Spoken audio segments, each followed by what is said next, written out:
Africans wanashindwa kufunga bao kwenye mchezo wa ligi kuu.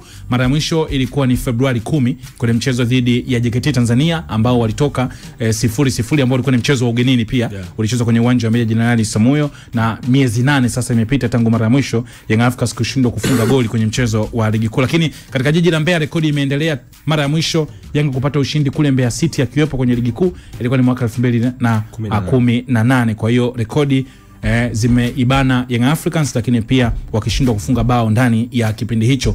Tukianza kiufundi na eneo ambalo limezua mjadala mkubwa, kwa sababu inaonekana Yanga jana ndio kapoteza kikubwa zaidi na sio Mbeya City ambaye alikuwa yupo nyumbani.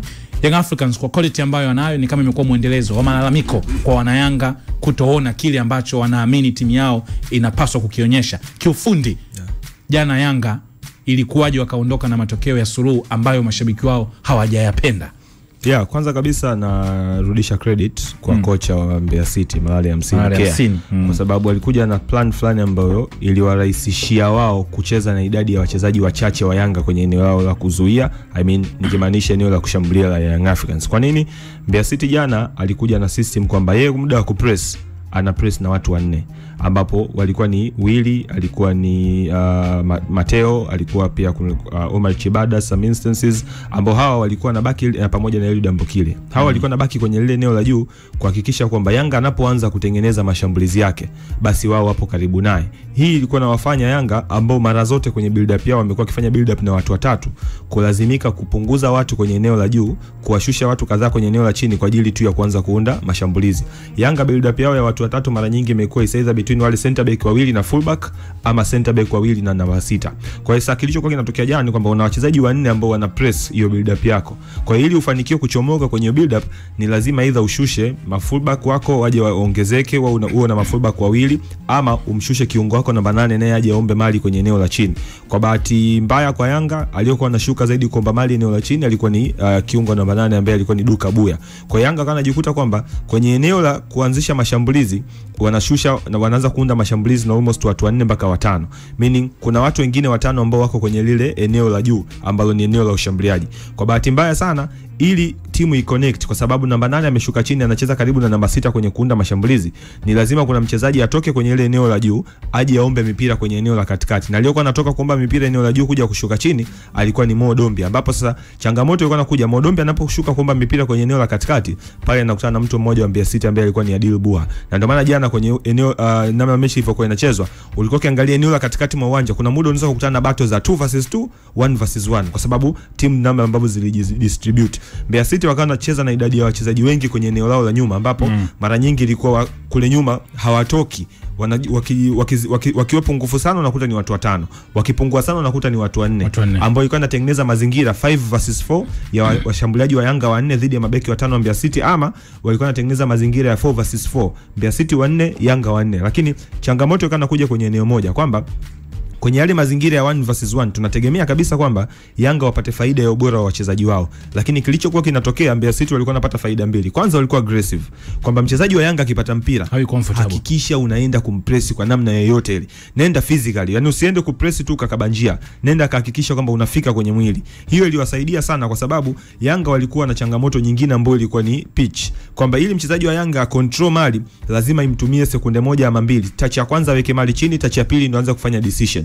Kwa hiyo ilikuwa inarahisishia sana Mbeya City kwamba moment mchezaji wa Yanga anapo receive tu mpira, ukienda kumclose, isaidha yeye mwenyewe atastarta kwenye kucontrol mali, ataupoteza mpira, ama utafanikiwa kublock ile njia ambayo atataka kuikimbilia. Kwenye baadhi ya matukio ukiangalia kwa mfano matukio ya Pacome Suswa, he's a brilliant player, alikuwa akipata nafasi ana uwezo wa kuwachomoka wachezaji wa Mbeya City, lakini changamoto ilikuwa inakuja eneo moja, kwamba kuna mazingira ambayo yeye ataenda kukabwa na watu wawili, mmoja ataenda kumkaba physically, mmoja atakaba ile njia anayokimbilia. Kwa Yanga anajikuta kwamba njia za Pacome kulifuata eneo la 18 hazionekani. Mara nyingi inabidi ya drive timu iende wide akajaribu kutengeneza mazingira ya kupiga cross, lakini cross unampigia nani? Cross unampigia Andy Boyeli ambaye yuko kwenye box akiwa peke yake.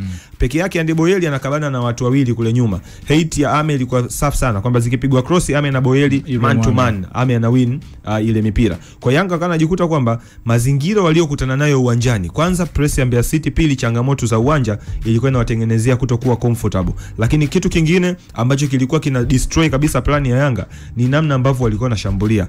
Yanga mara zote hamna shambulizi ambalo ukiliangalia unaona wako Yanga Yanga wako wengi kwenye eneo la Mbeya City. Mara nyingi ukiangalia Yanga unakuta wako watatu, wamezidi sana wachezaji wanne. Halafu hiyo au wachezaji wanne ukiangalia bado wote wanataka kukimbia na mali. Pacome atakimbia na mali. Max kipindi cha kwanza alikuwa akitaka mali, akipata mpira atakimbia na mali. Andy Boyeli naye kuna zile touch ambayo alikuwa akizipata, ni lazima atembee kidogo na mali. Sasa hiyo ikana ya ugumu kwamba eneo la kukimbilia ni dogo. Utakimbia mita moja tayari watu wamesha block hiyo njia unataka kukimbilia. Lazima either urudi nyuma ama ujaribu kutumia brilliance, ambayo changamoto ya kutumia brilliance uwanja utakukaba, halafu unakutana na mwana ambaye ameuma meno kweli kweli, anakuja kukaba ule mpira mguuni. Kwa system ya Yanga ikawa inashindwa kufanikiwa katika muundo huo. Kwa hiyo kilichobadilika, wakawa wanajaribu Saimbu, tujaribu kupiga macross ambayo yanaweza kadondoka kwenye eneo la 18. Cross unawapigia wachezaji wa Mbeya City tu, sababu wao ndio wako wengi kwenye eneo lao. Wewe unashambulia na mshambuliaji mmoja tu ambaye ndiye anaweza kuiwini ile mipira ya juu.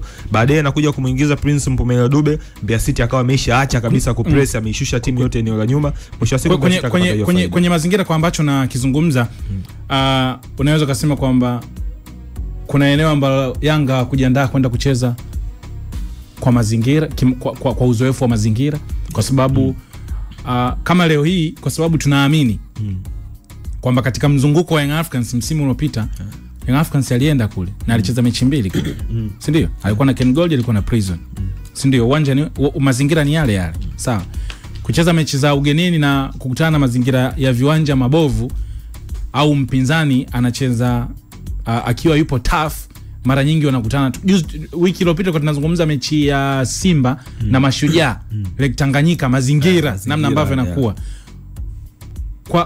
Kwa experience ya Young Africans, si ndio? Labda tuseme uongozi, watu waliopo, excuse ya uwanja inaweza ukaiweka kama namba ngapi kwa matokeo ya jana? Kwa sababu unatajwa uwanja kama tujia kwenye mambo mengine. Umezungumza kitu kizuri sana, experience. Na natumai ukiwafuata viongozi wa Yanga watakuwa wanajua kwamba mechi siku zote, mechi ya Sokoine inakuwa ngumu. Sio kuanzia uwanja. Yaani sio tu mpinzani unayecheza naye, mpaka lile eneo la kucheza. Angalia Yanga jana walikuja kuchezaje. Yanga jana walikuwa direct. Yaani unacheza kwenye uwanja wa Sokoine alafu unataka kucheza direct football. Direct football ni ule mpira kwamba touch moja mpira utembee. Hasa unatembea vipi na uwanja ndio uko vile. Ndio maana ulikuwa ukimwangalia mtu kama Shadrack Boka. Shadrack alikuwa anapata matukio mengi sana ambayo angeweza kuisaidia Yanga. Lakini Shadrack atataka kudribble mpira, ule uwanja una dribble mpira unadunda. Ukija kuipiga hiyo cross umeipiga hapa inaenda kutua kesho kutwa, kwa sababu lazima itaenda juu tu hiyo cross. Haiwezi ikaenda ikawa perfect cross. Kwa hiyo plan ya Roman kucheza direct football kwenye ule uwanja ilikuwa ni changamoto kubwa sana. Hata baadaye anapokuja kuswitch kwamba nijaribu sasa at least kupiga cross, it was already too late. Yaani kwamba anakuja kuswitch ambapo tunaanza kuzungumza kwenye dakika ya 70 huku, hebu nijaribu kuanza kutumia mipira mingi ya kudondosha kwenye eneo la 18, lakini tayari huna wachezaji ambao wana energy ya kuruka mipira hiyo. Kwa hiyo tayari alishafeli kwenye ile eneo la kucheza direct football kwa Young Africans. Nakumbuka wakati tunaangalia mechi, ilikuwa kipindi cha kwanza. Nakumbuka nikasema Yanga hii direct football hawezi akatoboa. Na sio kwamba Yanga kacheza jana direct football kwa sababu ya uwanja. Nakumbuka mechi iliyopita, mechi ya Pamba. Na ndo mpira wao saizi. Kwa sababu unajua ukicheza direct football maana yake unakuwa una asilimia kubwa za kwenda kuacha mpira kwa mpinzani. Ndio maana nataka kuzungumza mfano msimu uliopita Yanga wanacheza kule, tulikuwa tunaona kina Aucho wakiwa kina Mudathir wakiwa napigana pasi hapa na hapa, kwamba timu inatembea kwa sababu hata jana tunazungumza mazingira ya control mpira, kwa sababu mtu anampigia pasi mwenzie yupo kule. Manake power ya kupiga shuti, ya kupiga ile pasi itakuwa kubwa.